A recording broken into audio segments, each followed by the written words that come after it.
Have you ever heard of an eye doser? Eye doser is something you can find on the internet that is used to achieve a stimulated feeling of a drug through the usage of binaural beats. There are well over 100 doses or dosers, and some can be incredibly hard to find.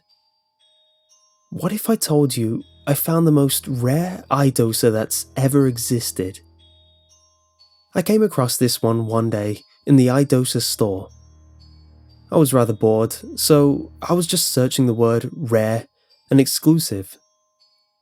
I eventually came up with a great idea of searching Satan. At first, one result flashed in for a split second, but then disappeared once again. Confused, I tried again. Same results. I started up my camera, hoping to catch the unnatural result on film. Needless to say, I did.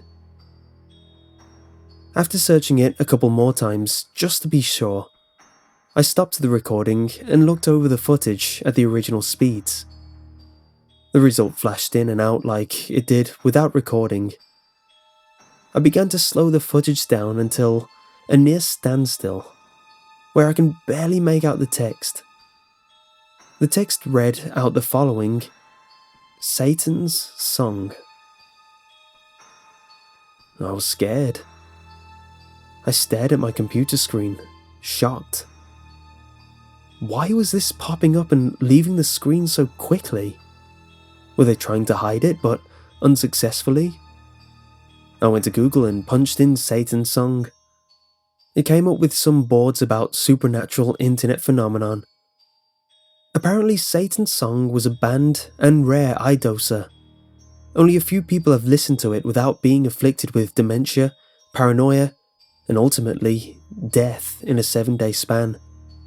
But those people have gone missing after listening to the dose. After a couple of days passed, I did some research.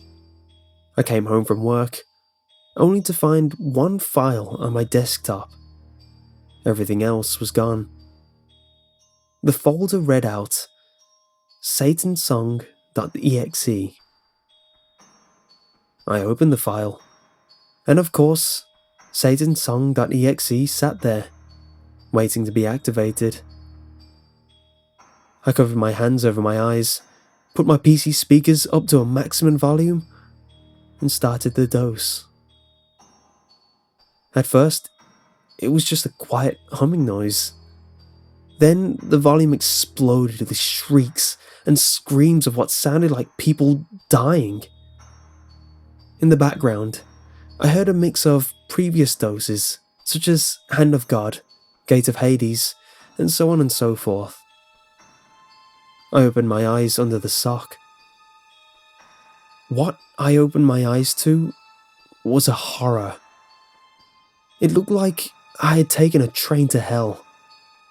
Corpses laid everywhere, blood leaking to my feet.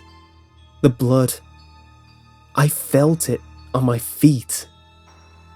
It was warm, a sickening crimson.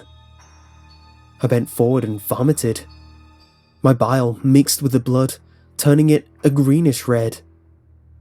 I felt something soft fall off my eyes. The sock, I deduced. The visions could have stopped upon the blindfold moving off my face and my eyes opening, but they kept going.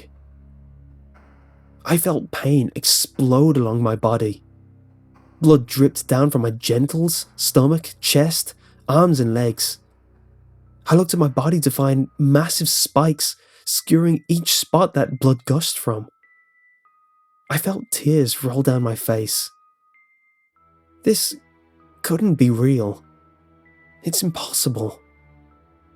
I looked to the area around me explode to lava and blood, when a path began to form in front of me. I didn't want to follow the path, but it felt like the thing to do. So, I went on.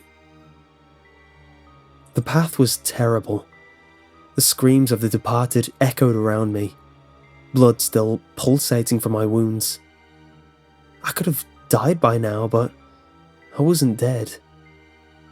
I wished I were dead. Death was better than this. Most definitely. Eventually, I came to the end of the path. A spiked gate awaited me. I pushed it open and fell forward. And that's when I went back to reality. For reasons such as this, Idosa removed the Satan dose from their vault and designed a much lighter version called Gate of Hades. As the name implies, Gate of Hades is designed to give you the experience of looking into hell without entering it as Satan did. This replacement dose is still only recommended for mature users that are aware of the type of experience they are attempting. Feedback from users of Gates of Hades are equally as unpleasant, with reports of nightmares and closed-eyes hallucinations. I strongly suggest not searching for this. Even now, I'm plagued with visions of hell, and just to keep myself in check with the reality, I have to grip the edge of my seat as hard as I can. I can only pray that the illusions don't stay for good.